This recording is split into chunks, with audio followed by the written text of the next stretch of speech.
It has been the hottest of minutes since I've done a book haul, and we're back. Guys, when I tell you, I, until last month, had not bought any books. No, that is a lie. That is actually a lie.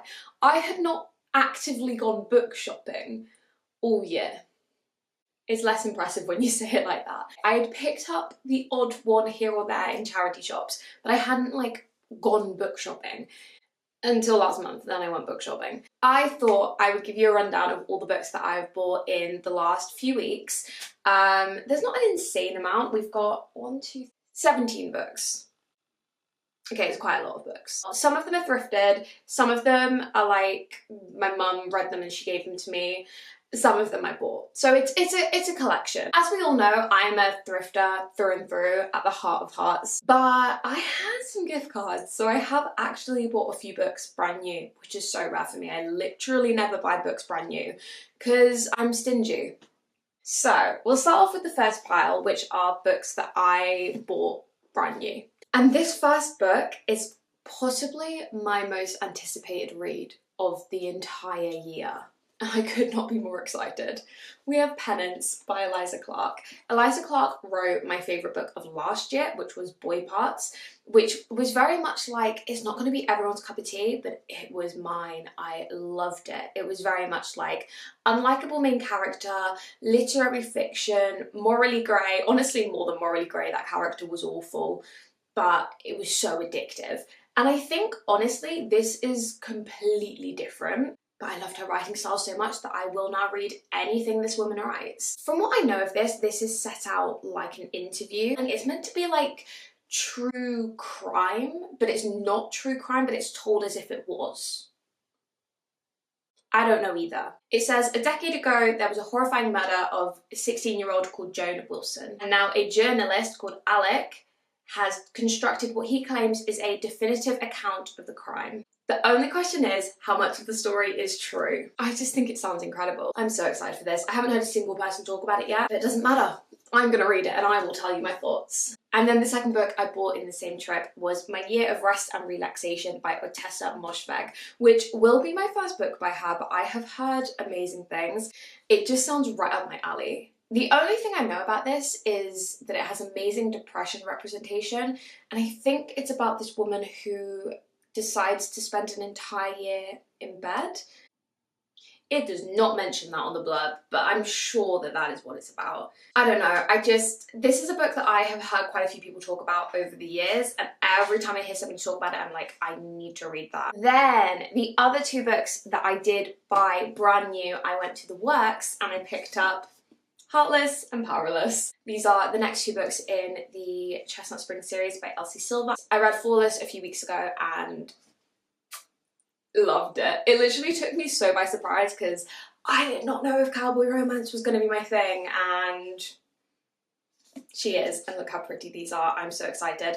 I don't know whose stories these are, and I kind of don't want to know. These are small town, cutesy, silly, fluffy, fun vibes, and I think they'll be perfect for the summer, so hopefully we can get to these this summer. Then I was scouring the charity shops for books, as I do on the regular, and I fell across this book and I was like, I cannot believe this book is here in perfect condition.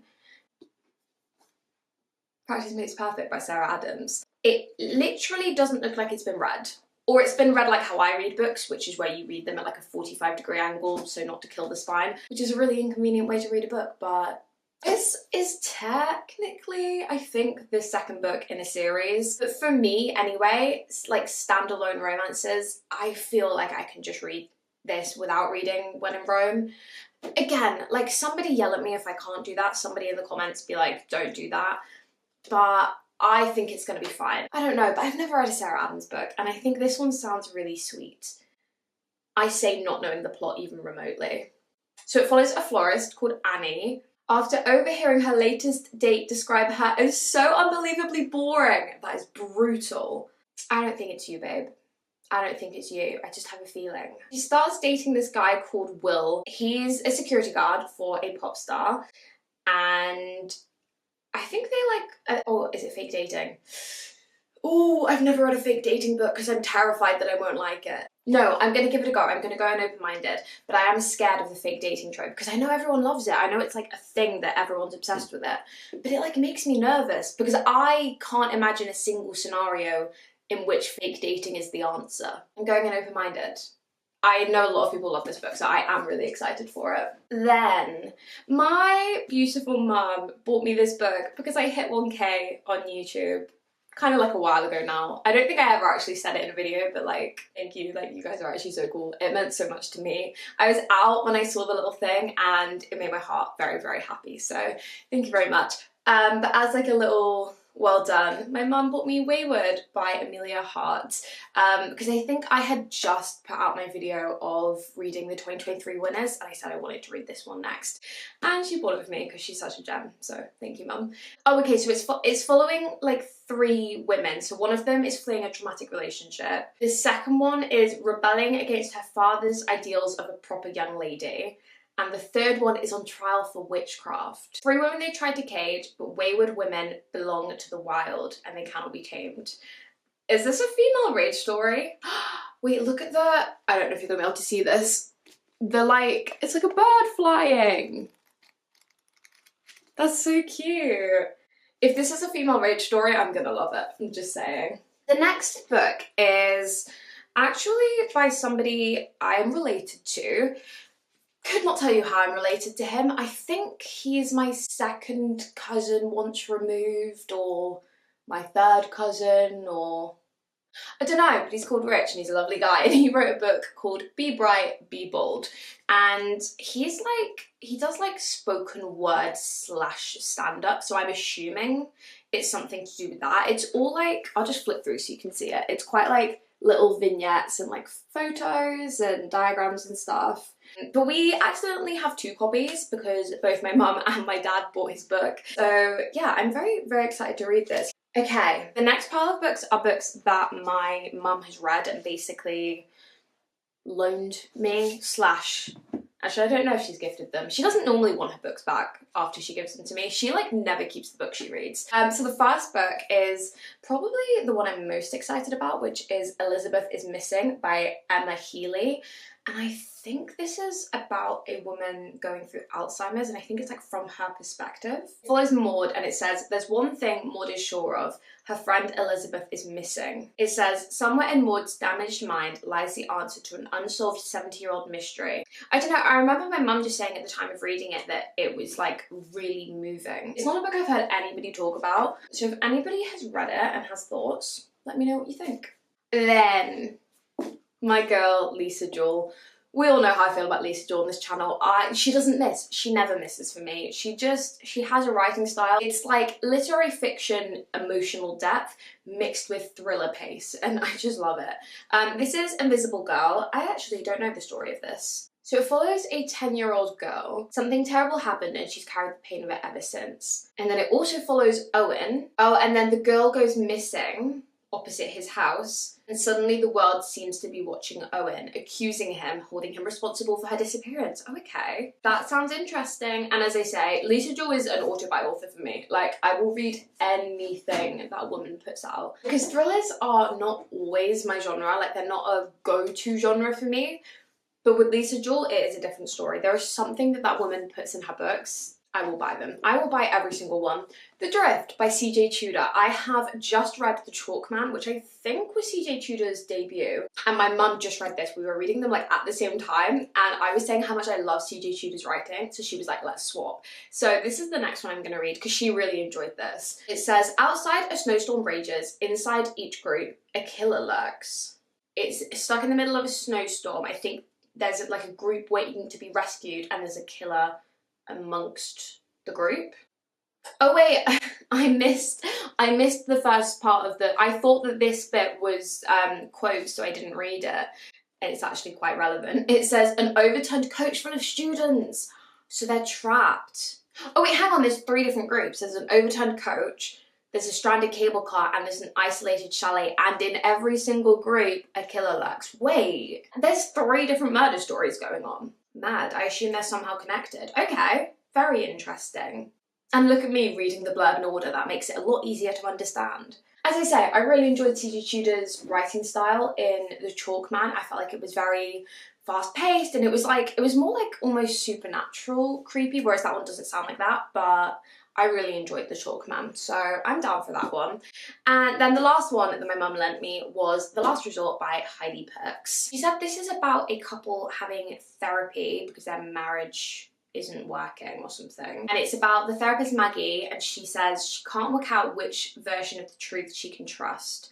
Then the wife is brought into hospital in critical condition following a hit-and-run accident. Okay, this actually sounds really fun. Basically, my mum gave me a whole pile of books and I just picked the ones that I thought sounded most interesting because we don't really overlap that much in book taste. Those are the ones I thought sounded most interesting. Anyway, on to our final pile of books. So all of these were included in my book shopping video where I went to the book warehouse. So if you've already seen that, I apologise, this is going to be repeated. But for anyone who hasn't, I just thought I'd go over them because these are all the books that I've been buying recently. So, first up we have After You'd Gone by Maggie O'Farrell, who is the same author who wrote Hamnet. That book is gorgeous and her writing style is just so like pretty and beautiful. So I wanted to read this too. I've not actually heard anything about this book. It sounds like it follows a woman. She goes to Scotland and then hours later she steps into traffic and is taken to hospital in a coma, and they're basically trying to figure out what happened, which sounds so different to her last book, which was all like a historical fiction, and it was like a retelling of like Shakespeare's family from like the like wife and like children's perspectives. But Maggie O'Farrell just has a way with words. I'm excited to give Maggie O'Farrell another go. Then I bought my first ever Abby Jimenez book, The Happy Ever After Playlist. This sounds so freaking cute. It follows Sloane, who finds a dog, and that dog belongs to an Australian musician who I think he's away on tour, and then they're like texting about the dog because obviously she now has his dog. I just think that's really cute. If the dog dies, I will riot. I will throw this book out the window. But other than that, I'm really excited to read it. Then we have The Villa by Rachel Hawkins. This is about these, I think, two girls, Emily and Chess, and they're on a friend's trip. And then they're at this villa, and in this villa, a while before 1974, there was a rock star staying there. A rock star and his girlfriend. Then the rock star ends up dead, and the girlfriend wrote one of the greatest horror novels of all time. And then while they're at their villa, they're like discovering the what happened, I don't know. But Healy found spoke about this and she said it was unbelievably dark, and so I said, yes please, I would like that now. Then the book that I'm probably the most excited to get to, 7 Days in June by Tia Williams. This is meant to be literary fiction meets romance, which already sold, and it follows a single mother called Eva who she meets a guy, Shane, at a literary event. 15 years earlier, yeah, they spent 1 week together madly in love. So it's like second chance, I think, but I've heard it's also literary fiction. And somebody said it's really sad, so like, what's not to love? I love sad books, I love literary fiction, I love romance. I'm so excited. I then picked up, still at the book warehouse, Hidden Pictures, mostly because it's got pictures in it and I just think that's really cool. And it's like a mixed media thing, and it's about this girl. Oh, sorry, I was actually really creepy. I thought the pictures near the start were meant to be less creepy. That one's less creepy. That one's like cute birds. This is about a girl who is babysitting a little boy who starts drawing these pictures that are growing increasingly dark, and you get to see all the pictures in the book, which I just think is really cool. So it has that like mixed media thing, which I love. So I just saw another one. Wait, this book is going to be really creepy. I don't know what it's about more than that. Sorry, the pictures have really freaked me out now, but I just think it sounds fun. And then last, but very much not least, I picked up The Naturals by Jennifer Lynn Barnes. I did actually have the entire series at the warehouse, but I was good and I only got the first one. But these are YA mysteries, and I'm pretty sure they're about this like group of kids who are like really, really gifted. But I think like not like supernaturally gifted. It's like they're just really good at like maths. I don't know what they're good at. I would not make it into this group. I did foundation maths, but that's fine. We're all good at different things. I actually don't really want to read the blurb. I want to go into this blind, but this is the same author who wrote The Inheritance Games, which I own and have actually not got to yet, but I really want to pick up some of her books because I know everyone loves them. Okay, there you have it. That is all of the books that I have bought over the past few weeks. I think this is me done book shopping for at least a while. My TBR has snuck back over 100. I think we're at like 103 now or something, 102. So we can definitely get her back under, but my goal is to keep her under 100. I think I might have to make that like a new like hard rule. Like I literally am not allowed to go over 100. Thank you very much for watching. I hope you have a beautiful rest of your day. Please subscribe, like the video, comment, all that fun stuff. It makes such a difference, and I'll see you in the next one. Bye!